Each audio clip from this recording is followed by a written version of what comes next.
साजी बनोगे या अपनी सरकार बनाओगे? अपनी सरकार बनानी है। ये हिंदू राज यहां खड़ा है, मेरा अजीज है, इसको विधायक बनाओ। मेरा किसान बाजरे की ट्रॉली भर के मंडी के सामने जाता है और उसका खरीदार नहीं मिलता, उसको एमएसपी नहीं मिलता।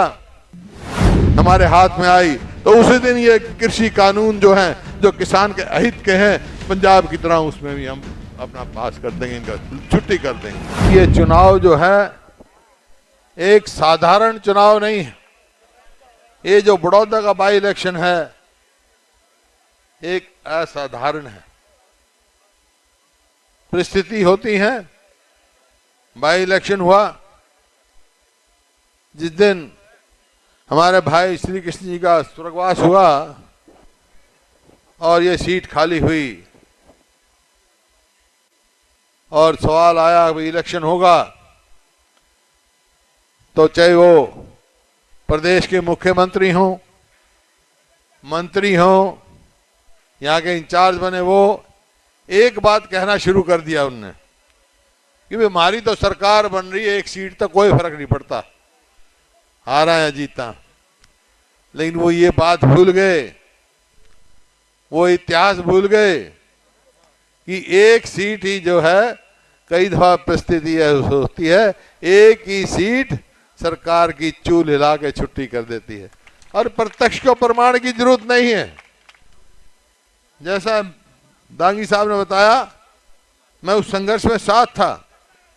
आज से 30 साल पहले एक अकेले महम का बाई इलेक्शन हुआ था, अकेले महम का, और उसका नतीजा क्या हुआ? वो सरकार जिसके 87 एमएलए थे, जो लोगों के ऊपर अत्याचार कर रही थी, उसकी छुट्टी हो गई। आज वही परिस्थिति सरकार की है।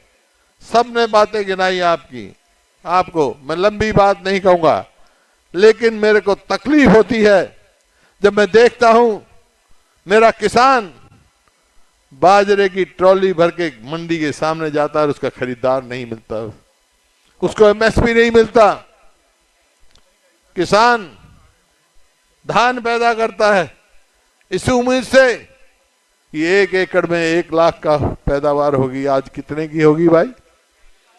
ईमानदारी से बताओ। 30,000 की। इसी प्रकार से एमएसपी तो दिखावे के लिए तो है, लेकिन किसान को क्या करेंगे? मेरा फसल मेरा बौरा पहले रजिस्ट्री कराओ, जब किसान के गेट खुलेंगे। कभी ऐसा हुआ है? सुना आपने? आप ईमानदारी से बताओ, हमारे समय में धान का क्या भाव था? कोई किसान का बाजरा राजस्थान तक का यहाँ पे आके बिकता था, हमारा तो हम देते लेते थे। गन्ने का क्या भाव था? हमारे आने से पहले 117 रुपए। और मैं क्या छोड़ गया था भाई, हमने 6 साल में क्या किया गन्ने का? कोई भी देख लो। आज किसान बदहाल है, किसान पहले ही बदहाल है, ऊपर से एक 3 कानून ले आए और इनके मंत्री कह रहे हैं वो कानून किसान के हित में है। अरे किसान हित में कैसे भाई? एक हमारा समय क्या भाव मिला? डीजल पूरे हिंदुस्तान में सबसे सस्ता था। आज दिल्ली जाओ, बोर्ड लगा दिया है कि हरियाणा से सस्ता डीजल दिल्ली में है। पहले बोर्ड लगा हुआ था कि हरियाणा में सबसे सस्ता हरियाणा के पेट्रोल पंप पे, सब जानते हैं।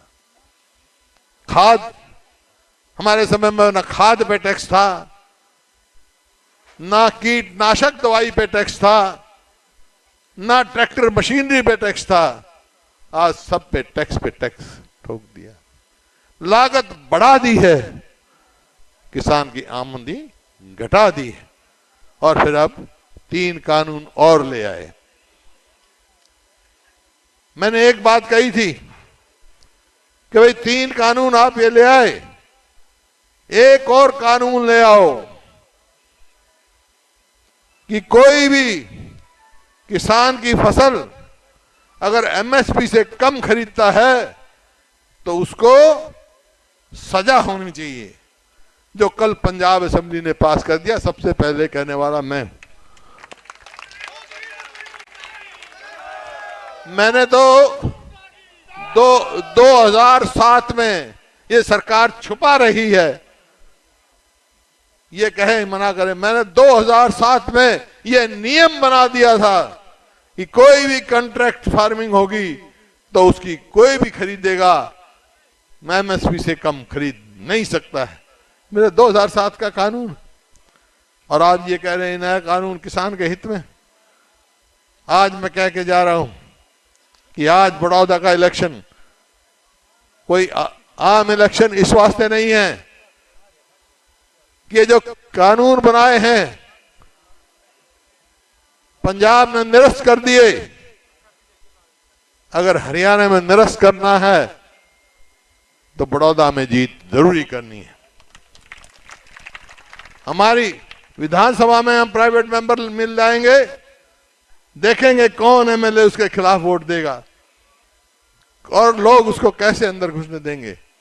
और एमएलए के दिल हिले हुए हैं, जैसे बताया, विश्वास हुआ है। यहां से जिस दिन होगा तो सरकार की चूल हिल जाएंगी, और हमारी सरकार आई या ये सरकार गई, हमारे हाथ में आई तो उसी दिन ये कृषि कानून जो है, जो किसान के अहित के हैं पंजाब की तरह, उसमें भी हम अपना पास कर देंगे, इनका छुट्टी कर देंगे।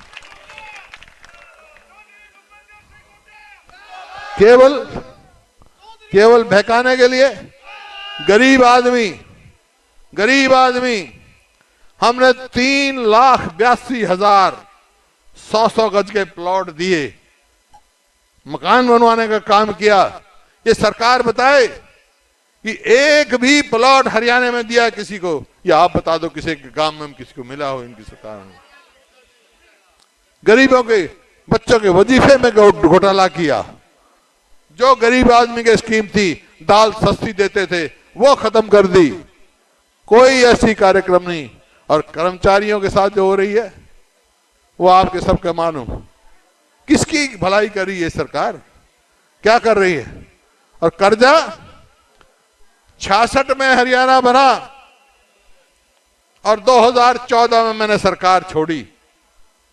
4 पावर प्लांट लगाए, यूनिवर्सिटियां बनाई, सोनीपत में कई यूनिवर्सिटियां बनाई, आपके यहां भी बनाई कानपुर में, क्योंकि भगत फूल सिंह ने यहां से गुरुकुल शुरू किया था, बनाई। कर्जा कुल 66 से लेके 2014 तक हरियाणा पे 60,000 करोड़ कर्जा था जब मैं छोड़ के गया, और आज कर्जा 2,30,000। एक बता दो यूनिवर्सिटी बनाई हो इन्होंने, कोई रेलवे लाइन लेके आए हो। अरे रेलवे कोच फैक्ट्री हम यहां लेके आ रहे थे, वो भी ले गए। एयरपोर्ट बना रहे थे, वो भी ले गए। आज इनने किया क्या है कर्जा बढ़ाने के लिए? 4 वाक नीति पर चलते हैं। 4 वाक था एक, वो क्या कहता था कि भाई कर्जा लो, घी पियो, मरने के बाद देखा जाएगा कौन आएगा। ये तो इस नीति पे चले हुए हैं। आते हैं बड़ी बड़ी बात कहते हैं। जिस दिन ये हमारे उम्मीदवार का चयन हुआ इंदुराज का, तो छोटे मोटे आदमी ने नहीं, प्रदेश के मुख्यमंत्री ने एक बात कही कि कांग्रेस के उम्मीदवार को तो कोई जानता ही नहीं। क्यों भाई? क्योंकि ये गरीब परिवार से है, किसान परिवार से है, इस वास्ते नहीं जानते। एक ये कार्यकर्ता है, इस वास्ते नहीं जानते। तो मैं मुख्यमंत्री जी से एक सवाल पूछना चाहता हूं, भाई आप मुख्यमंत्री बने उससे पहले आपको कौन जानता था? बनने दो, लोग बनाएंगे, सब जानेंगे आपके सामने। दूसरा आएगा इनका मंत्री, ये कहेगा कि भाई ट्रैक्टर का स्टीयरिंग का कांग्रेस इसलिए है, हुड्डा साहब के हाथ में दिखा गए थारे को। और फिर किसी और को स्टीयरिंग दे देंगे। कहा ना, यहां मेरे मित्र हैं दलाल साहब, उनने कहा। तो दलाल साहब को मैं आपके माध्यम से बताना चाहता हूं, मैं कोई घमंड की बात नहीं करता कभी, लेकिन उनको ये बताना चाहता हूं, भूपेंद्र सिंह हुड्डा ने जिस स्टीयरिंग पकड़ लिया छोड़ा नहीं है, छोड़ा। भूपेंद्र सिंह हुड्डा का स्टीयरिंग, भूपेंद्र सिंह हुड्डा का स्टीयरिंग सिर्फ एक चीज छुड़वा सकती है, एक ही शक्ति छुड़वा सकती है, वो है तुम। मेरे को इस बात का मैं घमंडी आदमी नहीं हूं, लेकिन इस बात का मेरे को घमंड है अपने कार्यकर्ताओं पर, अपने साथियों पर मेरे को घमंड है। एक घमंड है तो आप लोगों पर है घमंड। आप और आज तक जहां पे मैंने हासिल किया है वो आपके दम की वजह से किया है। मेरे खिलाफ साजिशों की कमी नहीं रहती है, लेकिन मैं कभी किसी के सामने झुका नहीं।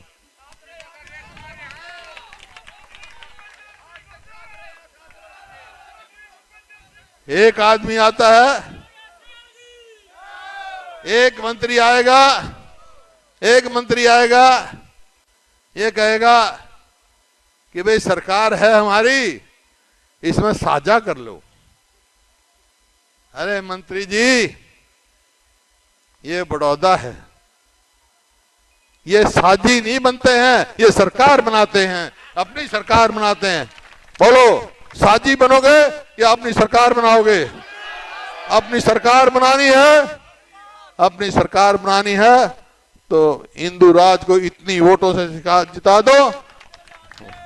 और एक और बात कह के जा रहा हूं, बातें तो बहुत मैंने करनी थी, लेकिन बहुत सारी बात मैं 1 तारीख को करूंगा खुलासा। जो मैं कभी तोड़ की बात करता हूं ना, वो 1 तारीख को करूंगा जिस दिन मीटिंग में। लेकिन यहाँ एक बात कह के जा रहा हूं, ये इंदु राज यहाँ खड़ा है, मेरा अजीज है, इसको विधायक बनाओ, आपके पैमाने पे खरा उतरेगा। खरा नहीं उतरे तो मेरे को बता देना, मैं इसको छुड़वा दूंगा। बोल भाई, बोलो। मैं हल्के वाले कहेंगे भाई हम इसने कहीं वो किया है तो जब भी मैं छुड़वा दूंगा। मंजूर है आपको? तो भाई एक काम कर दो, मेरी भी ये जो लड़ाई है, शायद अगली पीढ़ी आगे आएगी, मेरी शायद जिंदगी की आखिरी लड़ाई है। तो एक काम कर दो, अब कहीं इनकी जमानत जब्त करा दोगे? बहुत बहुत धन्यवाद। जय हिंद। और सब एक और बात